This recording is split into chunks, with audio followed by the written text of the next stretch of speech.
একাল।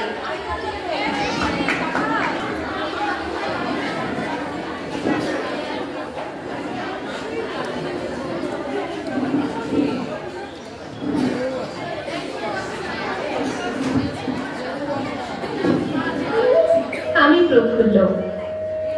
আপনারা কেউ কি চেনেন আমায়? আর চিনবেনই বা কি করে?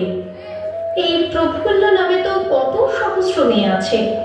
তাদের মধ্যে কেউ বা শিশু, কেউ বা যুবতী, কেউ বা সুখী, আবার কেউ বা অসুখী। এই ধরুন আমার মতো একা বিধবা মা। আমাকে তার সর্বসুখ ত্যাগ করে মানুষ করেন। বিবাহযোগ্যা হলাম আমি। আর পাত্র বিশাল জমিদার হরবল্লভ মশাইয়ের পুত্র।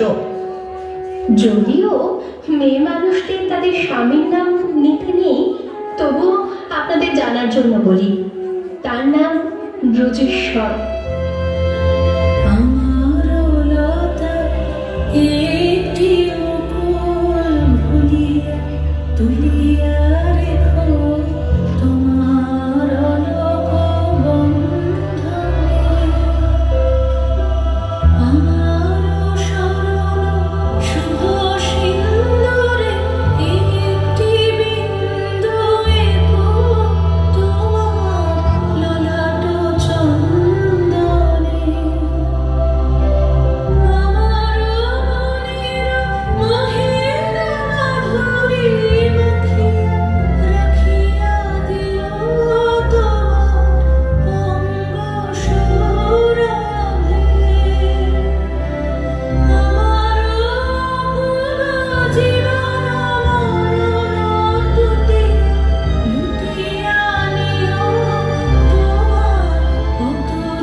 গরিব মানুষদের যে সুখী হতে নেই, এটাই তো বিধাতার লিখন।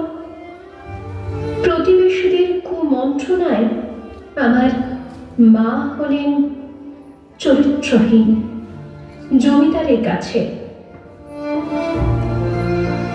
বিয়ের রাতেই পাঠ্য গণ্ডগোল।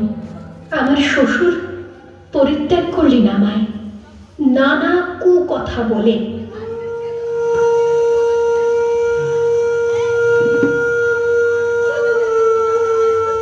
ফিরে যাওয়ার চেষ্টা করলাম শ্বশুর বাড়িতে, কপালে আবার জুটল প্রত্যাখ্যান। ফিরে এলাম বাড়িতে, কিন্তু হায় বিধাতা, এই কি তোমার খেলা! হারালাম মাকে। এই পৃথিবীতে আমি আজ একলা। এখন আমি কোথায় যাই, কি করি, কিচ্ছু জানি না।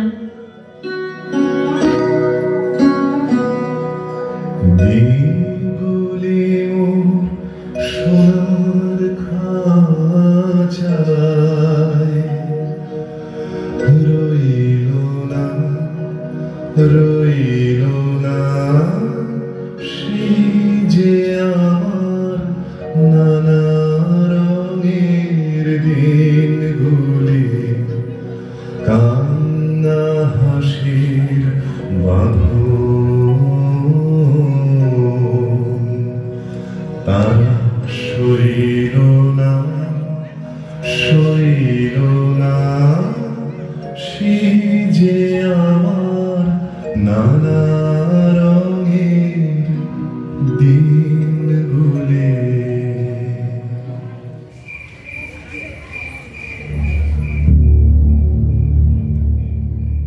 আরে ওরা কারা? কি করছো ওরা এত রাতে আমার ঘরেতে? আমার দিকে এগিয়ে আসছে কেন ওরা? কি ওরা যে আমাকে ধরে নিয়ে তুলে দিল বাইরে রাখা পালকিটাতে। পালানোর অনেক ওদের এই শক্তির কাছে পরাস্ত হলাম। শুনলাম কোন এক জমিদারের হাতে তুলে দেবে আমাকে তার ভোগের জন্য। চোখে নেমে এলো অন্ধকার, পালকি চলল অন্ধকার জঙ্গলের পথ ধরে।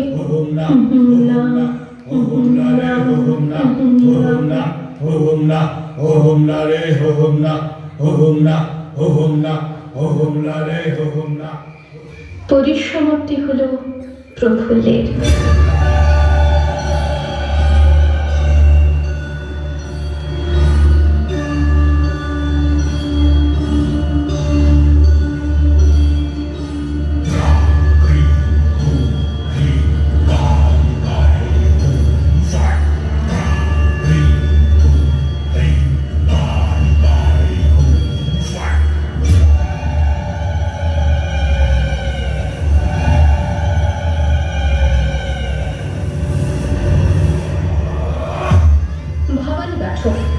আমার ঈশ্বর উদ্ধার করলেন আমাকে ওই জমিদার বাহিনীর হাত থেকে। যদিও তিনি নিজেও ছিলেন এক ভয়ঙ্কর দস্যু, সন্তানের মতো গড়ে তুললেন আমাকে। শিক্ষা গ্রহণ করলাম বিভিন্ন বিষয়।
দেবী চৌধুরানী রূপে রুখে দাঁড়ালাম গরিবের সপক্ষে, ধনীর বিরুদ্ধে।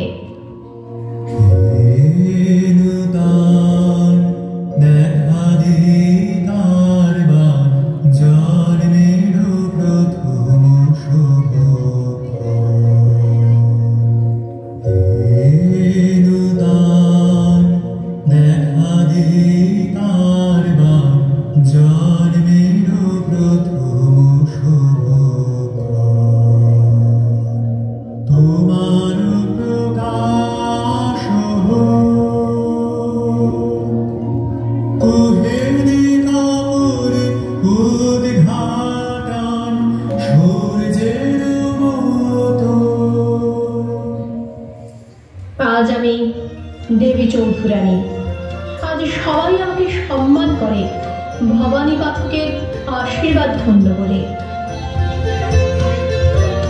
বড় বিজয়ের কেতন উড়াও হে শূন্যে, উড়াও উড়াও হে প্রবল প্রাণ ভুলিলে, ধন্য করো ধন্য করো করুণার পুণ্যে, ধন্য করো করো হে প্রবল প্রাণ। কিন্তু আজও ঘরের অন্ধকার কোণে কেঁদে চলেছে আমার মতো বহু প্রফুল্ল, কারণ তাদের হাত ধরে উদ্ধার করার জন্য ভবানী পাঠকেরাই তো আজ আর নেই, তাই হারিয়ে গেছে কালকে দেবী চৌধুরানীরাও। আসুন না সবাই মিলে খুঁজে আনি অন্তত একটি ভবানী পাঠককে, আবার সৃষ্টি করুন তিনি আমার মতো অনেক দেবী চৌধুরানী, গর্জে উঠুক তারা বঞ্চনা লাঞ্ছনার বিরুদ্ধে। তৈরি হোক লিঙ্গ, বর্ণ, জাত, ধনী গরিব নির্বিশেষে এক বৈষম্যহীন সুস্থ সমাজ।